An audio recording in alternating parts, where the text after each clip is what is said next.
Let me now get you an update from the hill state of Uttarakhand, where cloudburst and landslide also has led to massive devastation.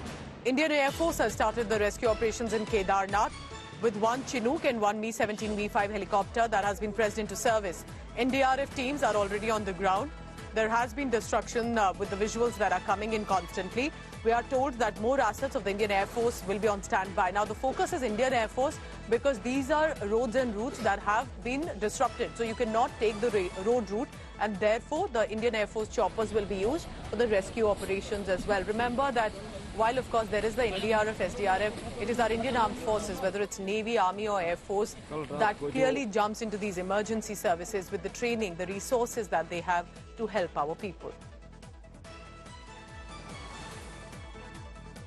The latest visuals coming in from Uttarakhand, where this is in Kedarnath. And remember, the route to Kedarnath, there is another old route. While there have been a lot of infrastructure development in the past few years, there's been an old route which devotees still take.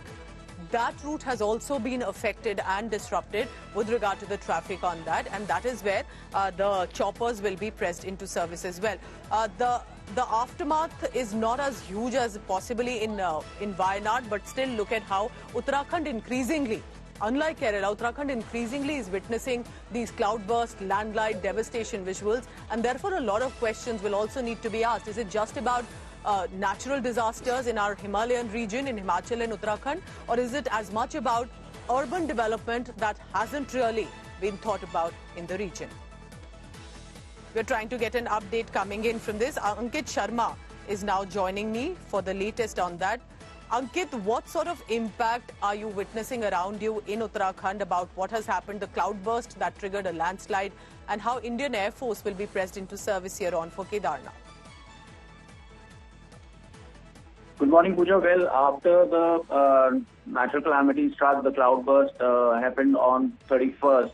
It has caused significant flooding and landslide, resulting in almost 11 deaths and 10 injuries. Yet there are many people missing in different parts, and SDRF, along with NDRF and Uttarakhand police personnel, are regularly doing search operations, and the Kedarnath Yatra has been suspended. Moreover, the Prime Minister's office has also been included in the rescue operation after Prime Minister Narendra Modi took the initiative of providing Air Force's Chinook and Mi-17 helicopters, which were dispatched today morning, and they have started the rescue operations for the assistance. Along with this, the 3 ATF tankers have also been provided, and so far SDRF along with other forces have successfully rescued more than 3,000 people, and some 1,500 people who are being sheltered in safer areas in Kedarnath are yet to be rescued. So this is one of the major operations we have seen in near time. People lost their life also, Ankit, in what you're reporting, in any of these incidents that have come in from Uttarakhand?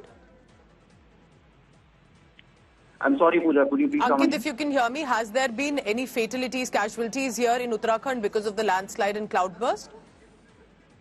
Well, yes, there have been 11 deaths so far in different incidents, which is electrocution, landslide and droning. There were 3 deaths in Tiri, 2 deaths in Dehradun. 1 body was recovered in Kedarnath, and there were 2 deaths in Roorkee and 2 in Haridwar. Now the government is also searching for the missing people, and the death toll may rise up, but the government is saying that right now people are safe, and because of the clear weather, it is also helping the state relief forces to carry out the operation successfully. All right, keep tracking all the latest on that, Ankit. So clearly, with Uttarakhand, sadly, every year, the Dev Bhumi, as we call it, is facing these cloudbursts, landslides, a lot of destruction and damage to the fragile ecology of the area as well.